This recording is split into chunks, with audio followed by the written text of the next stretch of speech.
Sir इसको बचाओ कोई।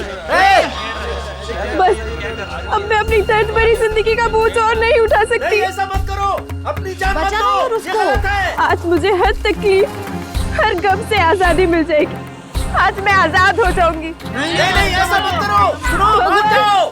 मैं आ रही हूँ तेरे पास। नहीं ऐसा मत करो, खुद की जान मत दो, ये सबसे बड़ा पाप है। पाप और पुण्य कोई मायने नहीं रखते मेरे लिए। अब मैंने फैसला कर लिया है। अरे ऐसा भी क्या दुख है तुम्हें जो तुम अपनी जान देना चाहती हो? मेरे दुख की गहराई सिर्फ वही समझ सकता है जिसने कभी प्यार की गहराई ना पी हो। अरे नीचे आओ प्लीज। और उसी प्यार में धोखा खाया हो। मेरी मौत का जिम्मेदार सिर्फ वही है जिसने मेरा दिल तोड़ा, मुझे धोखा दिया। किसी और की बेवफाई की सजा खुद को क्यों दे रही हो? ताकि मेरे मरने के बाद उसकी जिंदगी सजा बन सके। नहीं। अरे साहब, इस लड़की ने छत का दरवाजा भी अंदर से बंद करके रखा है और कोई तरीका भी नहीं है इसे रोकने का। अरे पर कोई तो रास्ता निकालना पड़ेगा ना।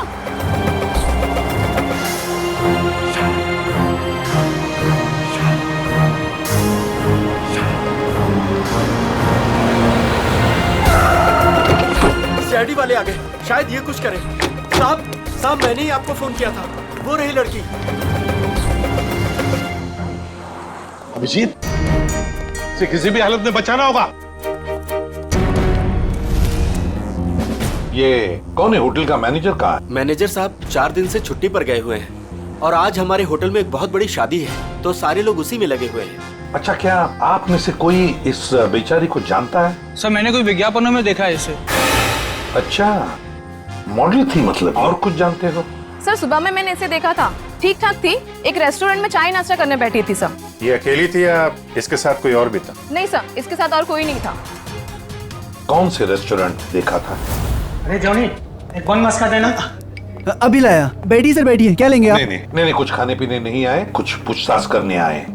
सर आप इस लड़की की फोटो देखो। इस लड़की ने अभी अभी आत्महत्या कर ली है। इसको पहचानते हो? साहब ये तो मेहर कुमार है, पर इन्होंने आत्महत्या क्यों कर ली? उसी का पता लगाना है। अच्छा ये बताओ, क्या तुम मेहर को जानते थे? नहीं साहब, कुछ खास तो नहीं जानता उनके बारे में। वो आज सुबह यहाँ आई थी ना नाश्ता करने? Yes ma'am. क्या तुम्हें वो परेशान वगैरह लगी या फिर कुछ? हाँ साहब, जब वो नाश्ता कर रही थी ना तो बहुत रो रही थी। मैं उनके पास गया, मैंने पूछा क्या हुआ, तो मुझे कुछ बताया नहीं उन्होंने। अच्छा, क्या जब वो यहाँ पर बैठी तो उसने किसी को फोन वोन किया या किसी का फोन आया था उसे? नहीं साहब। किसी जूही को जानते हो? मेयर के साथ यहाँ पे आती थी। नहीं साहब। नहीं। अरे जरा अपने दिमाग पर जोर डालो, याद करने की कोशिश करो, देखो कुछ याद आता है क्या? हाँ साहब, जब आज वो आई थी तो बहुत ज्यादा मेकअप किया हुआ था और उन्होंने कपड़े भी कुछ अतरंगी, कुछ फिल्मी टाइप कपड़े पहन रखे थे। किसी शूट में जा रही होगी वो। हाँ ठीक है, जाओ। Thank you sir. अभिषेक, पता तो लगा सकते हैं मेहर के बारे में किसी कास्टिंग एजेंसी या मॉडल कोऑर्डिनेटर से? सर एक जान पहचान वाला है तो सही। हेलो विक्रांत। हाँ अभिजीत बोल रहा हूँ यार। अच्छा, एक मॉडल है मेहर कुमार, उनके बारे में कुछ बता सकते हो? नहीं फिल्म नहीं बना रहा हूँ, एक केस के सिलसिले में ही पूछ रहा हूँ। समीर। अच्छा। Okay thank you very much. Sir ये समीर नाम का एक फैशन डिजाइनर है, उसके यहाँ पे ये शो स्टॉपर है। आज ही वो फैशन शो होने वाला है। ऐसे क्या हुआ होगा जो उसने ऐसी आत्महत्या की? सर हो सकता है कि मेहर की फैशन शो वालों के साथ कोई अनबन हो गई हो या फिर उन्होंने मेहर की जगह किसी और को ले लिया हो। फैशन शो वालों से मिलना पड़ेगा, उन्हीं से पता चलेगा क्या हुआ था। प्यारे दर्शकों, उम्मीद करता हूं आप इस फैशन शो का आनंद ले रहे हो, आपको बहुत मजा आ रहा है। लेकिन अब वो घड़ी आ चुकी है जिसका आप सभी को बेसब्री से इंतजार है। अब आपके सामने आ रही हैं हमारे शो की शो स्टॉपर्स। तो तालियों की गड़गड़ाहट से स्वागत कीजिए हमारी शो की पहली शो स्टॉपर, जिनका नाम है लिजा और जिनका आंख से खेलना बाएं हाथ का खेल है। तालियों से स्वागत कीजिए प्लीज। फैशन शो का वेन्यू कितनी दूर है अभी? तो तकरीबन 2 किलोमीटर दूर है। आगे सिग्नल से राइट। दोस्तों अब वक्त है हमारी शो की आखिरी शो स्टॉपर का, जिसका नाम है जूही, जो मुंबई में आपको हिल स्टेशन की ठंडी ठंडी वादियों का एहसास करा देगा। तो स्वागत कीजिए हमारी तीसरी शो स्टॉपर जूही का।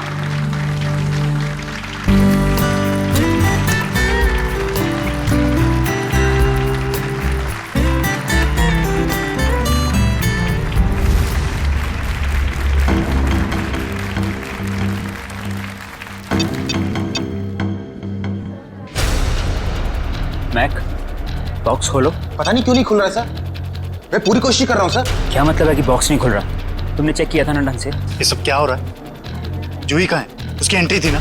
समीर, एक्चुअली कुछ टेक्निकल प्रॉब्लम हो गई है। इससे पहले कि मेरी नाक कटे जाके कुछ करो। Don't worry, I will check. Don't worry. Excuse me, ये जूही कौन है यहाँ पे? आप लोग? हम सीआईडी से। सीआईडी? हाँ, जूही कहाँ है? सर वो अभी ये नकली बर्फ के बॉक्स में फंस गई थी। और नो यार, इसको खोलो। कैसे खुलता है ये? हम इसे ही खोलने के कोई। ओह माय गॉड, ये इतना ठंडा क्यों है? क्योंकि ये नकली बर्फ नहीं, असली बर्फ है। इसके तोड़ने का कुछ सामान लाओ जल्दी। सर जूही तो जम गई है।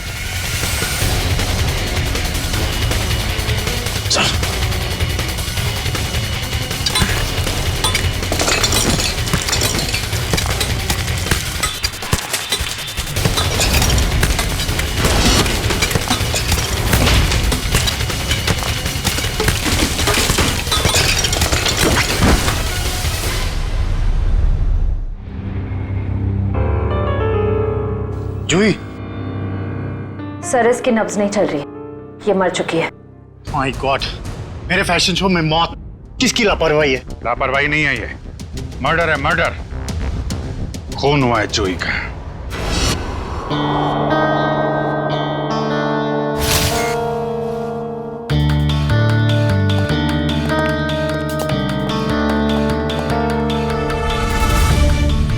क्या लगता है? शरीर पे तो कोई जख्म नहीं दिख रहा है, ना कोई गोली का निशान और ना ही किसी हथियार का। सर पे भी किसी किस्म का कोई जख्म नहीं है, कलाइयों पर भी कोई निशान नहीं है। मतलब हाथापाई नहीं हुई है? अभिजीत, प्राइमा फेसाई तो ये एस्फिक्सिएशन का ही मामला लगता है। एस्फिक्सिएशन? मतलब इसकी मौत बर्फ में जमने की वजह से हुई है? फिलहाल तो यही लगता है, बाकी तो पोस्टमार्टम के बाद ही पता चलेगा। अच्छा, कितना टाइम लगता होगा आदमी को बर्फ में जमने में? यार कम से कम 4-5 घंटे तो लगते हैं। 4-5 घंटे? मतलब 4-5 घंटे से ये गायब होगी और किसी ने इस तरफ ध्यान भी नहीं दिया। हाँ सर, इसे तो नकली आइस बॉक्स में आना था। किसी ने नकली आइस बॉक्स की जगह असली बर्फ की सीली लगा दी और किसी को पता भी नहीं चला। वही तो। सर सच कह रहा हूँ मैं, वो नकली एक्रेलिक बॉक्स आज सुबह ही आया था, मैंने खुद देखा उसे। और ये नकली आइस बॉक्स असली बर्फ में बदल गया। किसी ने कोई जादू वादू कर दिया था क्या उस पे? इसके बारे में तो विनीता से ही पूछना पड़ेगा। उसकी जिम्मेवारी थी कि वो जूही को उस बॉक्स में डाले। विनीता कहाँ है? बुलाओ जरा उसे। जी, मैं भी बुला के लाता हूँ। मिस्टर समीर, ये शापित ड्रेस का क्या चक्कर है? कई साल पहले मधुमिता नाम की एक मॉडल ने वो खूबसूरत ड्रेस पहना, लेकिन अफसोस एक फैशन शूट के चलते उसकी मौत हो गई। तब से मीडिया वालों ने इसको शापित ड्रेस का नाम दे दिया। आपका शो मेहर करने वाली थी ना? Yes sir. फिर अचानक शो से हटने की वजह? मेहर हमारी शो स्टॉपर थी, उसने भी सेम शापित ड्रेस पहनना था जो जूही ने पहना, लेकिन पता नहीं क्या अजीब हुआ और उसने खुद अपनी मर्जी से ये शो छोड़ दिया। क्या ऐसा क्या अजीब? आज सुबह। Hello girls. ओह हाय महर, आ गई तुम तो नहीं आने वाली थी राइट? हाँ, तुम तो यही चाहोगी ना कि मैं ना आऊं और सारी वाहवाही तुम अकेले ही लूट लो। हो प्लीज, सारी वाहवाही तो आज मुझे ही मिलने वाली है। गायत्री, तुम भी बहुत सीधी हो, इतना भी नहीं जानती कि दर्शक शो देखने तुम दोनों को देखने के लिए नहीं बल्कि मेहर को देखने आते हैं। मेहर, इतना भी मत उड़ो कि किसी दिन मुंह के बल जमीन पर गिरना पड़े। और वैसे भी इतना घमंड अच्छा नहीं होता। बहुत जलन हो रही है जूही। वैसे तुम्हारी जलन की वजह समझ सकती हूँ मैं। वो मशहूर ड्रेस मुझे जो पहनने को मिल रही है। मशहूर? मेहर, वो ड्रेस मशहूर नहीं, शापित। शापित। और ये तुम्हारी बदकिस्मती है कि तुम्हें वो ड्रेस पहनने को मिल रही है। अरे मेहर, तुम अभी तक रेडी नहीं हुई? चल आंटी, शो शुरू होने में भी बहुत वक्त। अरे बिल्कुल वक्त नहीं है, तुम जाओ और चेंज कर लो। तुम्हें मेकअप कराने में भी आधा घंटा लगता है। ओके, मेरी ड्रेस कहाँ है? तुम्हारे चेंजिंग रूम में।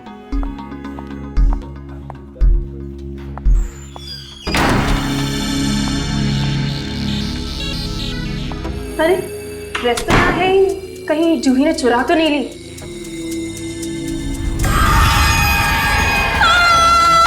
अरे ये तो महर की आवाज है। क्या हुआ महर? क्या हुआ महर? चीखी क्यों? मेरे चेंजिंग रूम में कोई अरे कोई फैन घुस आया होगा। कोई फैन नहीं, हाँ, एक औरत लटक रही है। औरत? मैं देखता हूँ।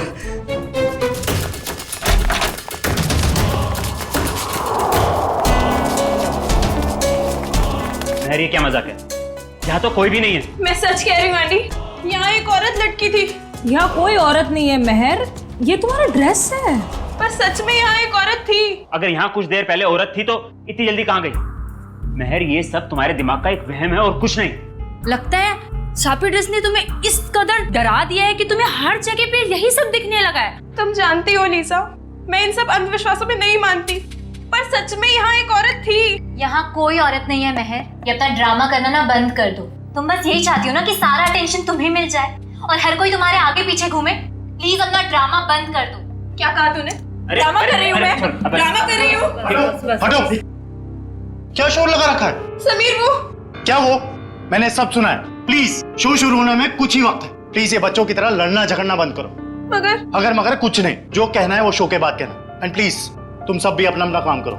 चलो चलो यार, चलो चलो। ये मेहर को कोई मानसिक बीमारी थी क्या? नहीं सर, ऐसा बिल्कुल नहीं था। मैं पिछले 5 सालों से उसके साथ काम कर रहा था। उसने पहले कभी ऐसा बर्ताव नहीं किया सर। अच्छा फिर क्या हुआ? मेहर की जगह जूही ने कैसे ली? आज सुबह जब हम उसके मेकअप रूम में गए तो। सॉरी समीर, मैं ये ड्रेस नहीं पहन सकती। ड्रेस नहीं पहन सकती? क्या कह रही हो? ये ड्रेस वाकई में शापित हुई तो? कैसी बातें कर रही हो तुम? थोड़ी देर पहले तो तुमने कहा था कि तुम इन सब बातों में विश्वास नहीं रखती, तो अब क्या हुआ तुम्हें? अब तक नहीं मानती थी, पर अब लगने लगा है जरूरी नहीं ये सारी बातें दकियानुसी हो। इनमें कुछ तो सच्चाई हो सकती है। महर महर महर, शो की सारी तैयारियां हो चुकी हैं। अपना नाटक बंद करो और जाके तैयार हो जाओ। तुम्हारे शो के चक्कर में मैं अपनी जिंदगी खतरे में नहीं डाल सकती। तुम भूल रही हो कि तुमने मेरे साथ कॉन्ट्रैक्ट साइन किया है। मैं तुम पे केस कर सकता हूँ। और कितनी अच्छी एक्टिंग करोगे समीर। तुम यही चाहते हो ना मैं तुम्हारे शो से हट जाऊं, तो ऐसे ही बोल देते। ये शापित ड्रेस के जरिए मुझसे पीछा छुड़ाने का अच्छा रास्ता ढूंढा तुमने। ये क्या कह रही हो तुम? भला मैं क्यों तुम्हें अपने शो से बाहर करूंगा? सब समझती हूँ मैं। आजकल वैसे भी तुम मुझसे सीधे मुंह बात नहीं करते हो। खैर, अगर तुम चाहते हो मैं ये शो करूं तो मुझे कोई दूसरी ड्रेस दे दो। शो की सारी तैयारियां हो चुकी हैं। आखिरी वक्त पे हम ड्रेस नहीं बदल सकते। या तो ड्रेस बदलेगी या फिर मॉडल।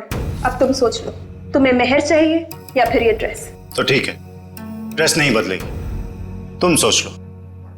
ये तुम्हारा आखिरी फैसला है? मेरा हर फैसला आखिरी ही होता है। तो ठीक है, मुबारक हो तुम्हें ये सड़ी पुरानी शापित ड्रेस। ढूंढ लो कोई शो स्टॉपर। बेशक ढूंढ लूंगा।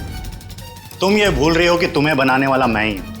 मैं किसी को भी शो स्टॉपर बना सकता हूं। जूही, तुम्हारे पास 5 मिनट है। इन 5 मिनटों में तुम मुझे वो ड्रेस पहन के तैयार दिखनी चाहिए। वाह समीर, जूही क्या चॉइस है तुम्हारी। जूही खुद उस शापित ड्रेस से डरती है, वो कभी ये ड्रेस नहीं पहनेगी। जूही, जो तुम्हें 5 मिनट दिए गए थे उसमें से 10 सेकंड गुजर चुके। तुम वो ड्रेस पहनोगे?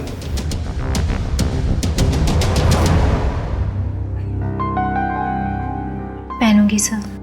बेटा, मुझे ना कहने वाली मॉडल ज्यादा देर ऊंचाई पर नहीं रहती। आज से तुम्हारा बुरा वक्त शुरू। बुरा वक्त मेरा शुरू होगा या तुम्हारा, ये जल्दी पता चल जाएगा। और इस तरह जूही ने महर की जगह ले ली। सर इसका मतलब महर को अंदाजा हो गया था कि जूही की जान खतरे में है, इसलिए उसने मरते वक्त ये कहा कि जूही को बचा लो। ये आप क्या कह रही हैं? महर की मौत हो गई? कब? कैसे? मेहर ने आत्महत्या कर ली है, एक बिल्डिंग की छत से कूद के।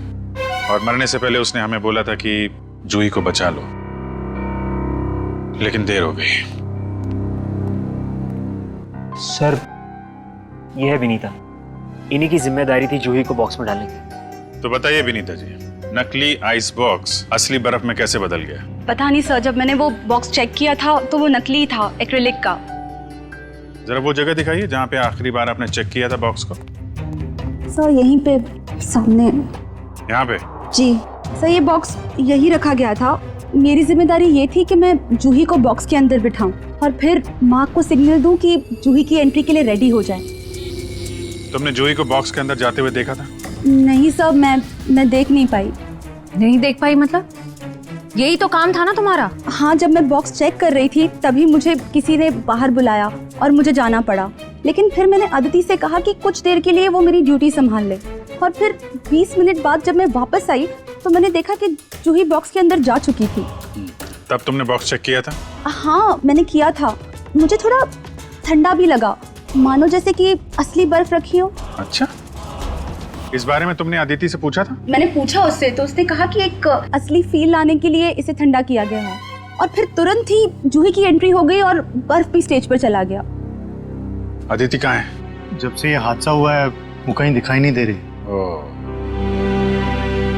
मयूर, जरा चेक करो अदिति को। Yes sir. क्या काम क्या करती है अदिति यहाँ पे? सर इंटर्न है यहाँ। इंटर्न। अच्छा, जूही की स्टेज पे कितने बजे एंट्री थी? सर ठीक 11:30 बजे। एक आदमी को बर्फ में जमने के लिए कम से कम 4 से 5 घंटे लगते हैं। 4-5 घंटे से जूही गायब थी और किसी ने ध्यान नहीं दिया। नहीं सर, जूही इतने वक्त से गायब नहीं थी। शो से पहले तो उसने मेकअप कराया था। क्या? निखिल, जरा मेकअप मैन से पता करो। सर जूही का मेकअप 10:30 बजे हुआ। उनकी एंट्री के 1 घंटे पहले 11 बजे तक मेकअप खत्म करने के बाद वो यहाँ से चली गई थी सर। पक्की बात है? तुमसे कोई गलती तो नहीं हो रही है? नहीं सर, मुझे अच्छे से याद है। अच्छा, तुमने ठीक से देखा था? वो जूही ही थी? हाँ सर, मैं अच्छे से पहचानता हूँ उसे। सच बोल रहे हो? हाँ सर। ठीक है। सर मेकअप मैंने बताया कि जूही 11 बजे वहां से मेकअप करा के निकली। क्या 11 बजे? और 11:30 बजे वो आधे घंटे में कैसे बर्फ में जम गई वो? हाँ सर, ये नामुमकिन है। किसी ने पहले जूही को गायब किया, फिर उसे बर्फ में जमाया, फिर उसकी लाश को बर्फ की सीली में फिट किया। सर ये सब आधे घंटे में नहीं हो सकता। हाँ मयूर, क्या पता चला? कुछ नहीं सर। इतना तो तय है इन सबके पीछे अदिति का हाथ है। इतना बड़ा एक्रेलिक बॉक्स यहाँ से गायब किया गया और बर्फ की सिल्ली यहाँ लाई गई। जो कुछ भी हुआ है यहीं इसी एरिया में हुआ है। जरा ध्यान से चेक करो इस एरिया को।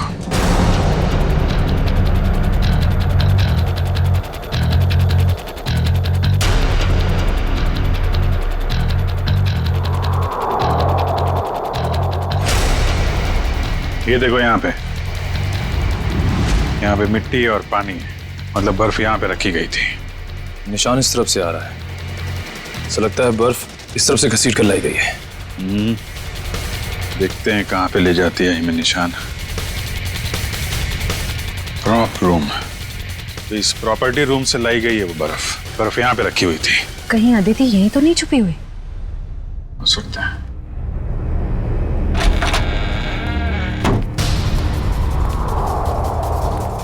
चेक करो कमरा।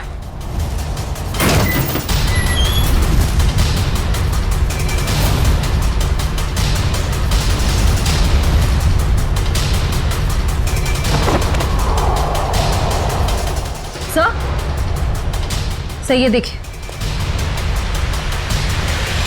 एक्रिलिक बॉक्स यहाँ पे। निखिल, जरा बुला के लाओ समीर एंडी को। अच्छी प्लानिंग की इस अदिति ने। बर्फ की सिल्ली यहां से स्टेज पे ले गई और नकली बॉक्स यहां पे रख दिया। सर ये लो। ये है वो नकली बॉक्स? हाँ सर, यही है वो बॉक्स। कितने दिन पहले रखा है आपने अदिति को काम पे? लगभग 1 हफ्ते से। और काम पे रखने से पहले उसका बैकग्राउंड वगैरह तो चेक नहीं किया होगा? मगर ये सारा किया धरा उस अकेले का नहीं है, कोई ना कोई और शामिल है इस सब में। कौन हो सकता है सर? कोई भी हो सकता है, आप भी हो सकते हैं, या आप। लेकिन जो कोई भी है बहुत जल्द पकड़ा जाएगा। ये दरवाजा कहाँ पे खुलता है? सर ये हमारा बैक डोर है। शायद बर्फ यहीं से लाई गई है। गार्ड है यहाँ पे? हाँ सर, गाड़ी यहीं बैठता है। कितने बजे से ड्यूटी पे हो यहाँ पे? सुबह 8 बजे से। फिर तो तुमने देखा होगा ना बर्फ की सिल्ली कौन लेके गया अंदर? नहीं, अंदर तो कोई बर्फ की सिल्ली नहीं गई साहब। अरे यार ठीक से याद करो, कोई कार या टेम्पो में सामान लेके गया हो? देखता हूँ साहब। हाँ साहब, 9:30 बजे एक ट्रक आई थी। हॉल का एसी खराब हो गया था, उसको रिपेयर करने आए थे। जाओ उस रिपेयर वाले का नंबर दो एसी का। हाँ साहब, 100-210-3280। Hello hello. Gleam repair service. जी हाँ। आज सुबह आपने टिवोली हॉल्स में किसी को एसी रिपेयर करने भेजा था। नहीं मैडम, एक कंप्लेन तो आया था, लेकिन 5 मिनट बाद उन्होंने खुद कॉल करके कैंसिल करवा दिया था। कहा एसी चलने लगा है तो भेजने की कोई जरूरत नहीं है। आप वो दूसरा नंबर हमें बता सकते हैं? नंबर नहीं दिख रहा था मैडम, वो प्राइवेट नंबर था। Okay, thank you. अच्छी तैयारी कर रखी थी इन तीतरों ने। आरटीओ से पता लगा उस ट्रक के बारे में, उसका मालिक कौन है? लगता है नंबर प्लेट भी नकली होगी, लेकिन चेक करो, देखो कुछ पता चलता है क्या। सर तो फिर हम उन लोगों तक पहुंचेंगे कैसे? उस बर्फ की सिल्ली से। वो बर्फ की सिल्ली 6.5 फीट लंबी और काफी चौड़ी थी। ऐसी सिल्ली तो हर जगह मिलती नहीं है। पता लगा इस इलाके में कितनी बर्फ की फैक्ट्रियां हैं। सर इस इलाके की आखिरी बर्फ की फैक्ट्री है। देखते हैं क्या पता चलता है। सर आप लोग बर्फ खरीदने आए? नहीं, क्या हुआ तुम्हें? ये चोट कैसे लगी? सर वो कल रात को। आप कौन हो? सीआईडी। अच्छा वो आप लोग आ गए। कल रात हमारी फैक्ट्री में ही चोरी हुई। चोरी? कैसी चोरी? आप सुनेंगी तो आपको यकीन नहीं होगा मैडम जी। अब तक तो चोर रुपया, पैसा, जेवर की चोरी करते थे, और नहीं तो मोबाइल, टीवी, रेडियो चुराते थे, परंतु अब तो हद हो गई है। वो हमारी दुकान से बर्फ चुरा कर ले गए। बर्फ की चोरी? मैंने रोकने की बहुत कोशिश की सर, उन पापियों ने मेरा शरीर फोड़ दिया। कुल मिला के कितने पापी थे? मतलब कितने लोग थे वो? सर 2 आदमी, 1 औरत। उनके चेहरे देखे थे तुमने? नहीं सर, उनका चेहरा ढका हुआ था। कितने बजे हुआ ये हादसा? यही कोई कल रात 11 बजे। कल रात 11 बजे? सर जूही का खून तो आज सुबह 11 बजे हुआ। अच्छा, जो बर्फ चुराई थी वो कितनी बड़ी थी? यही कोई 6.5 फीट। 6.5? इसका मतलब यहाँ से ले जाई गई होगी किसी ट्रक या टेम्पो में, और शायद कोल्ड स्टोरेज वाले टेम्पो में, जिसमें बर्फ की सीढ़ी लग के यहाँ से फैशन शो तक पहुँचाया जाए और बर्फ पिघले भी नहीं। निखिल, पता करो किसी कोल्ड स्टोरेज का ट्रक चोरी होने की रिपोर्ट लिखवाई गई है क्या, या ऐसा कोई ट्रक किराए पे लिया गया हो? सर निखिल, उस आइस ट्रक के बारे में क्या पता चला? सर कोल्ड स्टोरेज की सभी कंपनी से मैंने पता किया, लेकिन उस ट्रक के बारे में कुछ पता नहीं चला। एक काम करो निखिल, आइस फैक्ट्रीज के आसपास जितने भी लोग रहते हैं, दुकानें हैं, सब में जाके पूछताछ करो। देखो शायद किसी ने कुछ देखा हो। सर ये केस तो दलदल की तरह धंसता जा रहा है। पहले मेहर ने खुदकुशी की और जूही का नाम ले लिया, फिर जूही का भी खून हो गया, और वो भी इतनी अजीब तरीके से। बर्फ की सिल्ली के अंदर जमा दिया उसको। वही तो समझ में नहीं आ रहा है अभिजीत, बर्फ की सिल्ली में ही क्यों? अगर उसे मारना ही था तो उसके पास और भी तरीके थे उसे मारने के लिए, लेकिन बर्फ के सिल्ली में ही क्यों? खूनी ने बहुत जोखिम उठाया सर। ट्रक किराए पे ली, बर्फ की सिल्ली को किसी तरीके से फैशन शो में पहुंचाया है, और जूही की लाश को नकली बर्फ की सिल्ली की जगह असली बर्फ की सिल्ली में डाल के स्टेज में भेज दिया। और फिर कौन हो सकता है इतनी सोच समझ के करने वाला खूनी? फिर जूही को ही क्यों मारा उसने? अभिजीत, कोई ना कोई वजह तो जरूर है, इसके पीछे कोई ना कोई तो राज है। सर? हाँ? सर मैंने जूही का बैकग्राउंड अच्छे से चेक किया, एक बहुत ही खास बात सामने आई है। क्या? समीर के फैशन शो में एक मॉडल होने के साथ साथ जूही समीर की गर्लफ्रेंड भी थी। ओह। सर समीर और जूही एक दूसरे से बहुत प्यार करते थे। इनफैक्ट समीर जूही को शादी के लिए प्रपोज भी करने वाला था। बड़ी अजीब बात है, और समीर ने इस बात की भनक तक नहीं आने दी हमको। सर कहीं सारी साजिश में समीर तो नहीं शामिल है? इस समीर का बैकग्राउंड चेक करो। सर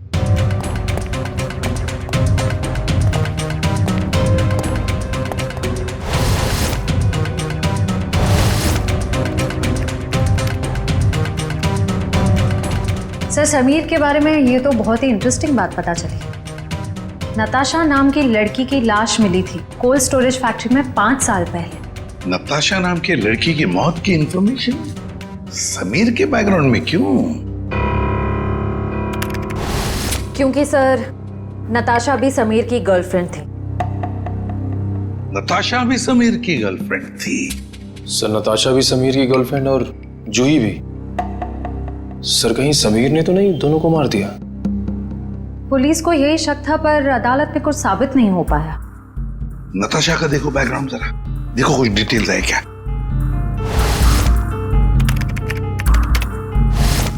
सर नताशा भी जूही की तरह एक सुपर मॉडल बनना चाहती थी, पर इससे पहले कि उसके सपने पूरे हो सके उसकी मौत हो गई। और कुछ इंफॉर्मेशन है क्या? देखो, नताशा की एक बहन है शीतल। शीतल? अभिजीत, ये शीतल भी तो डिजाइनर थी समीर के उस फैशन शो में जहां पर जूही का कत्ल हुआ। Yes sir. शीतल। सर पिछले आधे घंटे से मुझे यहाँ अकेले क्यों बिठा के रखा है और बाकी लोग कहाँ हैं? शीतल, हमें आपसे कुछ इन्फॉर्मेशन चाहिए जूही के खून के बारे में। सर मैं इन्हें बता चुकी हूँ कि मैं उस बारे में कुछ भी नहीं जानती। अच्छा, आपने समीर की कंपनी कब ज्वाइन की? यही कुछ 2 महीने पहले। शीतल, आप खुद एक डिजाइनर है, समीर के साथ एज एन असिस्टेंट काम करने का क्यों सोचा आपने? ये कैसा सवाल है? यहाँ मुझे बड़े बड़े डिजाइनर के साथ काम करने का मौका मिला है, मेरी सैलरी भी अच्छी है और मेरे काम की तारीफ भी होती है, और कोई भी लड़की समीर के साथ क्यों नहीं काम करेगी? लेकिन हर किसी डिजाइनर की बहन का नाम नताशा नहीं होता। वही नताशा जो समीर की गर्लफ्रेंड थी और जिसका खून हो गया। आप कहना क्या चाहते हैं? आपने समीर के साथ काम करने का इसलिए सोचा क्योंकि आपको उस पर शक था। आपको लगता था कि आपकी बहन नताशा को उसी ने मारा है। ये झूठ है। और फिर जब आपको पता चला कि समीर जूही से प्यार करता है, उसे शादी करना चाहता है, आपने जूही को ही मार दिया। मैं कभी समीर को अपनी बहन की मौत का जिम्मेदार नहीं मानती हूँ। वो उसे बहुत प्यार करता था और दुनिया चाहे कुछ भी बोले, मैं जानती हूँ समीर निर्दोष है। कल रात 10 बजे आप कहाँ थे? समीर के ऑफिस में फैशन शो की तैयारी कर रही थी। और कौन कौन है आपके परिवार में? मैं, मेरी मम्मी और मेरा भाई अर्जुन। अर्जुन? कहाँ है ये अर्जुन? पता नहीं सर, अब वो हमारे साथ नहीं रहता। उसका मम्मी के साथ झगड़ा हो गया था। और किस बात को लेके हुआ था ये झगड़ा? क्योंकि अर्जुन को लगता था कि नताशा के खून में समीर का हाथ है, पर मैं और मम्मी ऐसा नहीं मानते। सर, जरूर ये सारी प्लानिंग उस अर्जुन की ही होगी। कैसे हो दोस्तों? क्या बात है सालुंके साहब, चेहरे की हंसी चाल ढाल बता रहे हैं कि कोई बड़ा तीर मारा है आपने आज। कैसा है मेरे मित्र? हाँ, वरना इनको इतने अच्छे मूड में कभी कभी देखने मिलता है। बात यह है दोस्त के एक बहुत अच्छी खबर हाथ लगी है। अच्छा, क्या है वो खबर? वो ये कि जूही जो बर्फ में जम के मरी थी, पता लग गया कि आधा घंटे में वो कैसे मरी थी। कैसे? क्या हुआ था? हुआ यूं कि जूही एक्सपीजिएशन से मरी ही नहीं। क्या मतलब सालुंके साहब, जूही की मौत बर्फ में जमने से नहीं हुई है? नहीं। तो फिर कैसे हुई है? जहर से हुई है। क्या? जहर से? हाँ, ये देखो, नीडियोजोमाटा नाम का जहर है ये, जो शरीर में जाता है सारी मसल्स को लकवा हो जाता है, हार्ट अटैक हो जाता है और 15 मिनट के अंदर मौत। मतलब जब जूही को उस बर्फ के सिले में लिटाया गया था, उसकी मौत उससे पहले हो गई थी? बिल्कुल। डॉक्टर साहब, ये जो जहर है नीडियोजोमाटा, वो कितनी देर में असर करता है? ज्यादा से ज्यादा 15 मिनट। ओह, मतलब स्टेज पे जाने से थोड़ी देर पहले उसे जहर दिया गया था। लेकिन सर, अगर खूनी जूही को फ्रीज करके मारना चाहता था, फिर वो उसे जहर क्यों देगा? कहीं 2 लोग तो शामिल नहीं है इस खून में। आप जी, एक ने जूही को बर्फ में रखा पर दूसरे ने उसे जहर दे दिया। या तुम जरा अर्जुन का पता लगाओ, तब तक हम लोग इस वेन्यू को दोबारा छान मारते हैं। वो जहर नीडियोजोमाटा 15 मिनट में असर करता है डॉक्टर साहब। तो मरने से पहले वो तो मेकअप रूम में थी, मतलब जहर उसे मेकअप रूम में ही दिया गया होगा। तो देखते हैं फिर इस मेकअप रूम में कहाँ जहर है। लेकिन फोन करके स्प्रे दो, ऊपर ही पर रखा है।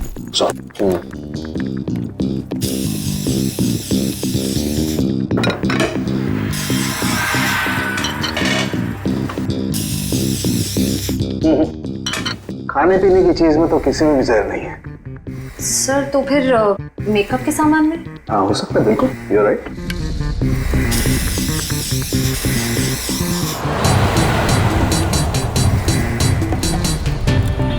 कहाँ है? सर, आगे आसपास ही है सर। हेलो?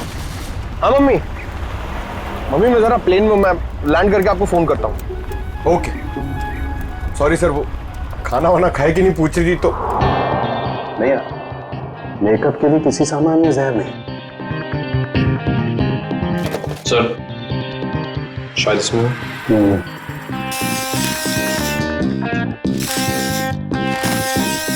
नहीं, डस्टबिन में नहीं है। जरा उस मेकअप मैन को बुला के ला। अर्जुन का मोबाइल आ गई है सर। कितनी दूर है? 30 मीटर दूर sir. 30 metre? Hello ready sir? अरे नहीं नहीं, आप घर पे आराम करो। हाँ, मैं अकेले पकड़ लूंगा उसको। हाँ सॉरी सर, वो रेडी सर भी ना।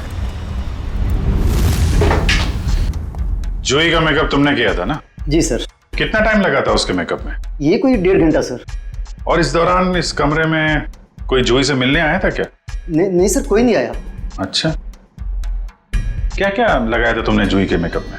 सर लाइनर, काजल और ये सब चीजें सर जो आपके सामने पड़ी है, सारी चीजें इस्तेमाल होती हैं सर। मेकअप के इस सामान में जहर नहीं है, कुछ और भी लगाया था इसके अलावा? हाँ, ये सर बॉडी पेंट सर। ये बॉडी पेंट तो ये यहाँ क्यों नहीं है, तुम्हारे पास क्यों है? सर ये जूही का पर्सनल है, इसलिए शो पे रखना पड़ता है। ओके ठीक है, जा। डॉक्टर साहब, अब ये आखिरी बॉल बची है, देखिए विकेट मिलता है कि नहीं। इस आखिरी बॉल को भी टेस्ट कर ही लेते हैं। सर यहीं पर है सर। यहीं पर? यहीं आसपास है, यहीं पर बीप हो रहा है सर।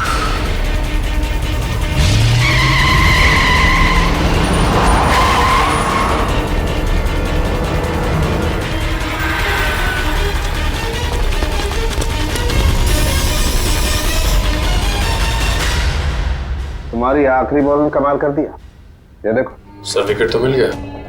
जहर इस पेंट में है। ये तो जूही का पर्सनल पेंट है, फिर इसमें जहर किसने मिलाया होगा? और उस खूनी तक हम पहुंचेंगे कैसे? उस खूनी तक उसका वही हथियार पहुंचाएगा जिसका इस्तेमाल उसने जूही की जान लेने के लिए किया है, ये पेंट।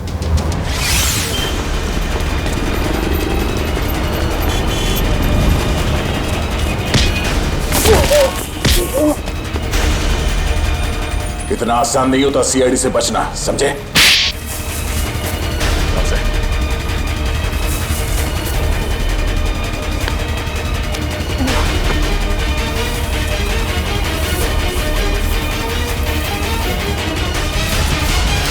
बोल।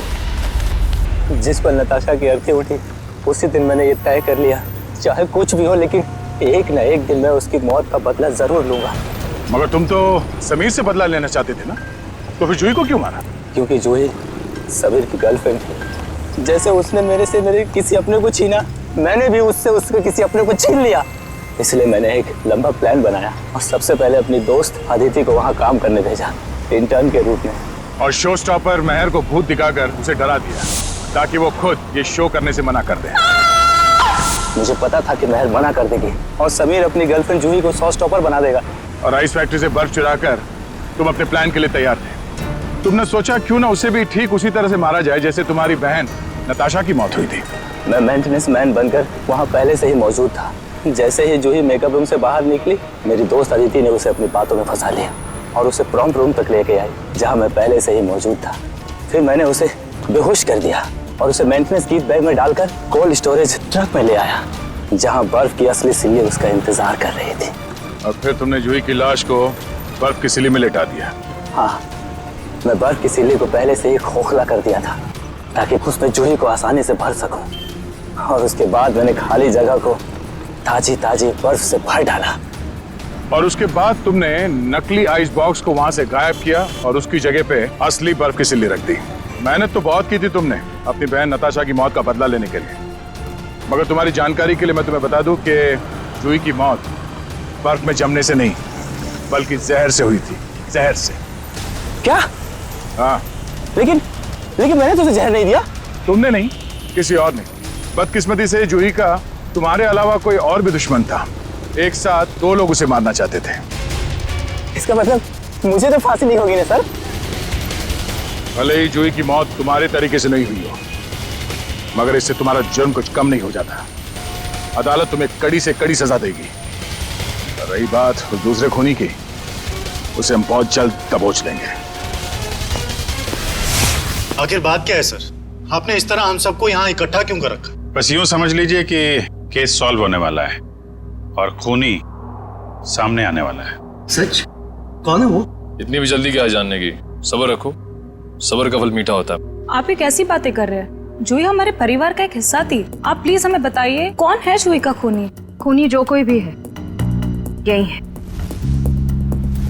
खूनी अगर यहीं पे है तो नाम भी बता दीजिए। नाम भी बता देंगे, उसके पहले हमें एक छोटा सा टेस्ट करना है।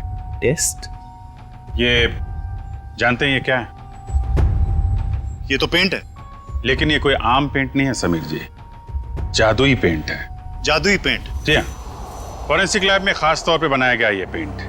आज आप सबको दिखा देगा रंगे हाथों पकड़ना किसे कहते हैं। लेकिन वो कैसे? वो ऐसे आंटी जी कि ये जो पेंट है हम आपके चेहरों पे थोड़ा थोड़ा लगाएंगे और जिसका भी चेहरा लाल हो जाएगा खूनी वही है। What nonsense! भला ये क्या तरीका हुआ खूनी को पकड़ने का? है एक तरीका।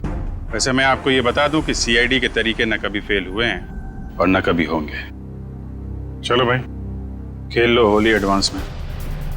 मुझे नहीं लगाना है ये पेंट वेंट, मेरी स्किन खराब हो जाएगी। मैडम पेंट तो आपको लगवाना पड़ेगा, तभी तो आपके आने वाले भविष्य का पता चलेगा।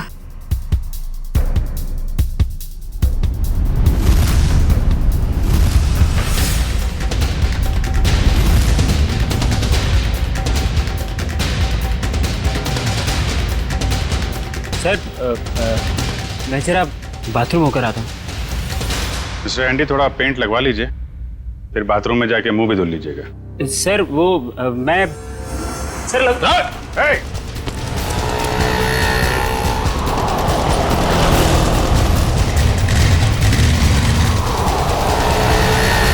एक काम करो, इसको चारों तरफ से घेरो। बच गया है। शायद इतिहास में ये पहली बार ही होगा कि कोई सीआईडी के शिकंजे से बच के निकल गया। सीआईडी के शिकंजे से आज तक तो कोई नहीं बच पाया है। कहाँ भाग रहा है इतना? पेंट लगवा के तो चेहरा लाल करवाया नहीं तुमने। चलो ऐसे ही कर देते हैं।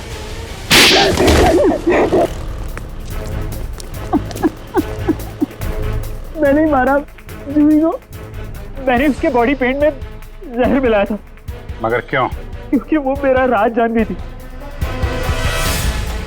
कैसा राज?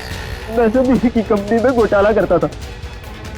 महंगे और इम्पोर्टेंट मेकअप के सामान को खरीद करता था नकली और चीप सामान से, और उसके सामान को बाहर मार्केट में बेचता था, यहाँ तक कि उसके डिजाइन भी चुराता था। जिस थाली में खाते थे उसी में छेद है? सब कुछ ठीक जा रहा था, लेकिन एक दिन जूही के आगे मेरा भांडा फूट गया। मैंने उसे पैसे का भी लालच दिया, लेकिन नहीं, उसने मेरी एक भी नहीं सुनी। तो समीर से प्यार करती थी। उसने बोला कि शो के बाद वो समीर को सब कुछ बता देगी। मैंने उसे मार डाला। मगर वो पेंट तो पहले मेहर पे इस्तेमाल होने वाला था। हाँ, मैंने पहले दूसरे पेंट में जहर मिलाया था, लेकिन जब मुझे पता चला कि शो स्टॉपर अभी जूही होने वाली है तो मैंने उसके नए पेंट में भी जहर मिला दिया। इससे जूही मर गई। मैंने सोचा कि सारा शक मेकअप मैन पे जाएगा, मुझ पे कोई शक भी नहीं करेगा। बेवकूफी थी तुम्हारी ऐसा सोचना। पैसों की लालच में इतना नीचे गिर गया कि चोरी की, खून तक का डाला। अब फांसी के इंतजार में जरा ठंडे दिमाग से सोचना। पैसों की चमक कहीं ज्यादा महंगी तो नहीं पड़ गई तुम्हें?